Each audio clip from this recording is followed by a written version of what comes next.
executive committee or anybody informed of what's going on. And some of that I understand. A lot of it I don't understand. But besides that fact, it's just time for people to know what's going on here, and that there is and there was a very serious issue with the alphabet soups about these public offices. Right? How many times has Turner claimed an elected official, or indeed even a whole state, chose to leave because they didn't want to obey the rule of the republic, or they resigned of their own choice? And how many times have I shared the truth with something completely different? Just a few examples of that: Oklahoma, Indiana, New York, Georgia, Florida, West Virginia, Utah, North Carolina, South Carolina, Kentucky, most recently Texas, and on and on and on. Anybody who stays with it long enough figures it out. Oh, yeah, West Virginia. Sorry, Jim.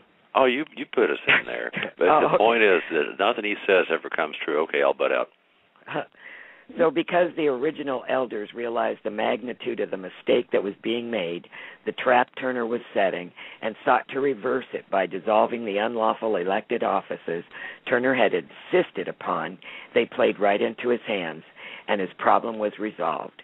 No more competition and no more resistance to the new improved de facto U.S. corporation.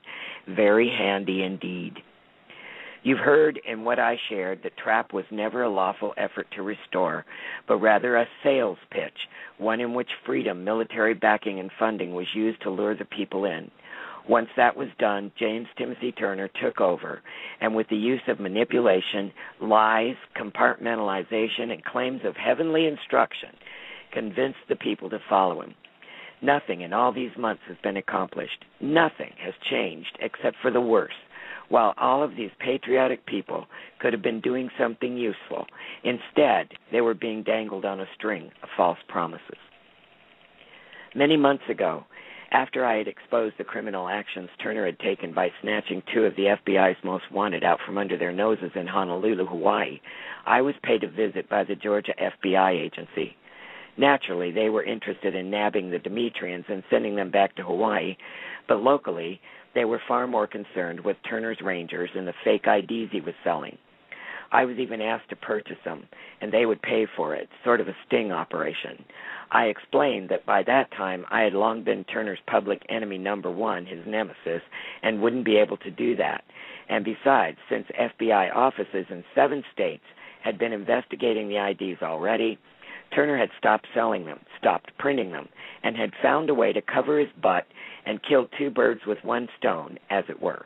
I exposed his hiding the fugitives on the 7th of February, 2011.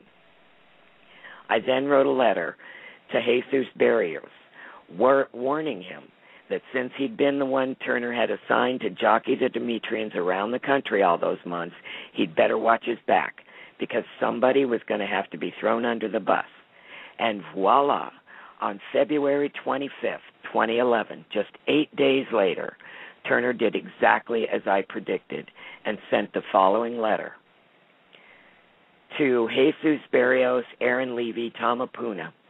Jesus, it is with deep regret that I must dismiss you and Aaron and Tama from your service as representatives of the Republic for the United States of America.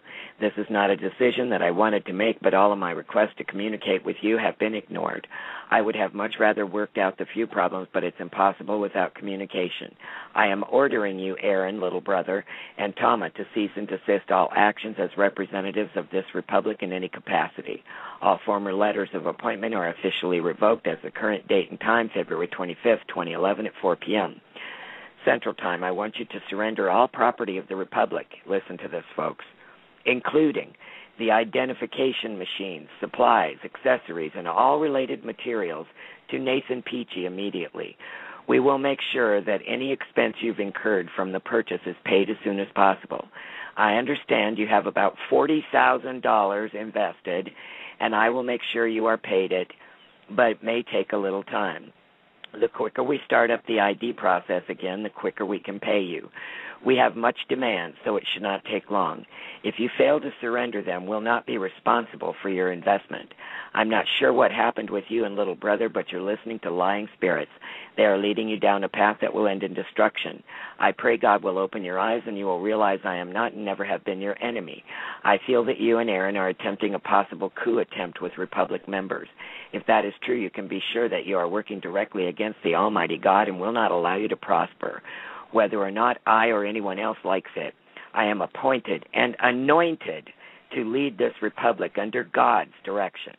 I do not go in any direction without his leadership, and that will not change. I am not influenced by others as you may think I am, only influenced by the Lord of Lords and King of Kings. I am concerned about each of your welfare and want to make sure that you're provided for.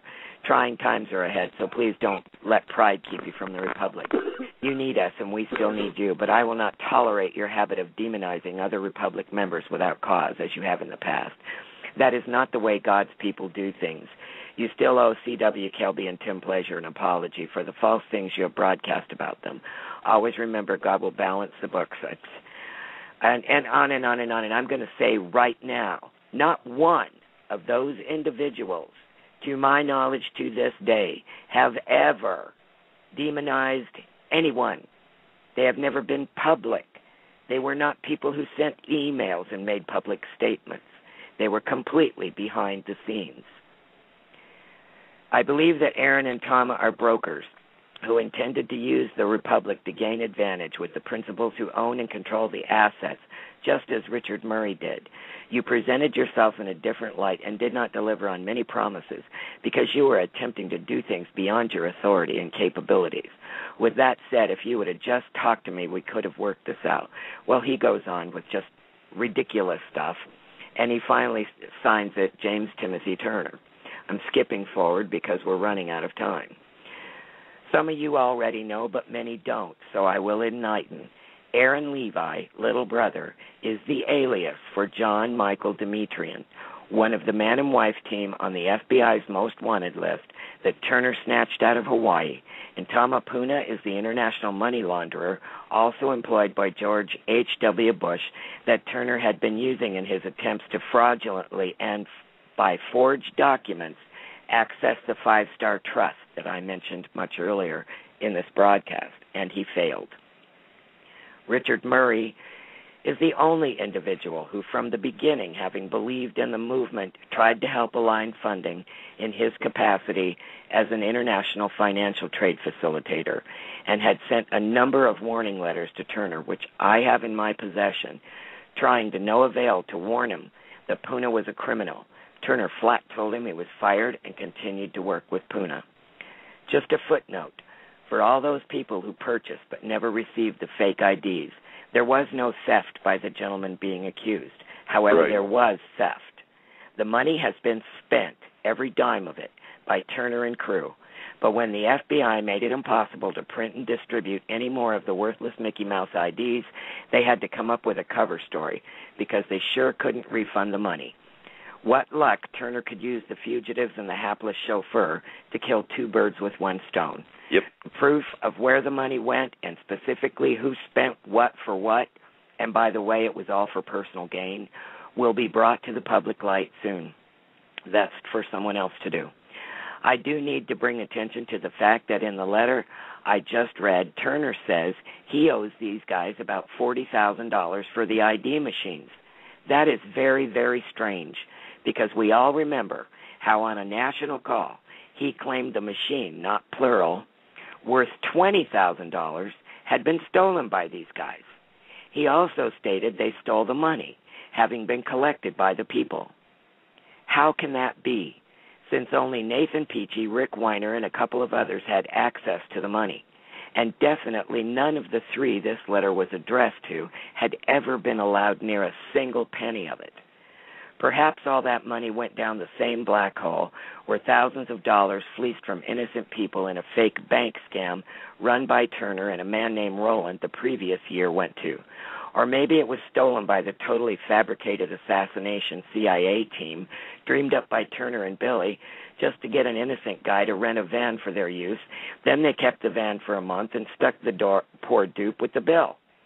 Or better yet, Maybe all that money went to the uncle in Greece Nathan Peachy claimed to have when he fleeced money from the poor people claiming said uncle could put it into trade for him, and they'd get tens of thousands in return, only to cut them off completely when he didn't deliver and refused to pay them back or ever explain where the money went. Of course, recent attempts by Peachy to fleece money in his own state had much to do with the fact that the good folks in Pennsylvania sent him packing and removed themselves from RuSA. I imagine Timmy wasn't pleased with the weasel, but we all know there's no honor among thieves. It's been over a year since I began researching and investigating the truth behind Trapp and RuSA, and in that time, I have been publicly demonized and had my character raked over the coals. I never cared about that. As I have said many times, words are not bullets. Like so many others, I have been labeled a detractor, a divider, a CIA plant, a Bush 41 plant, and my favorite label of all time, from Turner's own lips, the leader of a well-funded Luciferian satanic Bush 41 cabal. What is so very interesting, though, is the fact that all the threats I received, such as being dragged in front of Scary Peachy in his one Supreme Court, it isn't me who's being sued in de facto court. Why? Well, how could he sue me? When he knows I've never published anything, I don't have documentation or sound recording to back up. Instead, he vilifies me and cautions his followers about reading the words of that evil woman in Georgia and keeping them away from the blog. He spins outlandish tales to excuse and cover up that which trickles into them. But I ask you, after hearing what you've heard tonight, who is lying? Where is the proof that any of the people who have been demonized were detractors, dividers, CIA, Bush 41 plants? While you're at it, ask yourself, just exactly what did those blank pieces of paper you signed in Utah get attached to? By the way, that's all Texas wanted to know, and look where that got them. Meanwhile, now Turner involves all the people in RuSA as plaintiffs in a lawsuit against the federal government, his own state and local government, and his sheriff. He complains that he's being unfairly picked on and calls names, Crimea River. But after reading his ridiculous and worthless excuse for a lawsuit, it is clear what the purpose really is, to incite. And just to make sure he incites, he makes statements like this one on a public conference call. The biggest reason we got a problem down here is there is a local sheriff here in the neighboring county to where I live that just absolutely hates my guts. And I'm such a nice guy, I don't understand it. But the sheriff of Houston County has had a vendetta against me and some of our folks for a number of years. And I guess that he has finally organized enough sheriffs he thinks he's got some power, but he's about to find out that his teeth have been pulled. Now, if he tries any kind of operation against us in the South, I can tell you that he's going to bring an international incident into our country, and he's not going to be happy. We do have support. We have support outside the country as well as support inside the country, and we have a lot of support. The final plans to bring the funding to the Republic are being put in place right now. The final steps, the plan's been done, but steps are being done now, and some major things are happening around the world, and soon, the first quarter of this year, you're going to see some major change. Since I know for a fact the Alabama FBI, his local sheriff, and other law enforcement agencies are listening to his every word, I rather doubt they could have missed that call. In a public chat room on Friday night, Michael Brady of South Carolina posted that a scheduled conference was not going to take place, and the governors needed to convince Turner and Company how badly needed the conference was, because, and I quote, "Please let me explain the purpose of the call.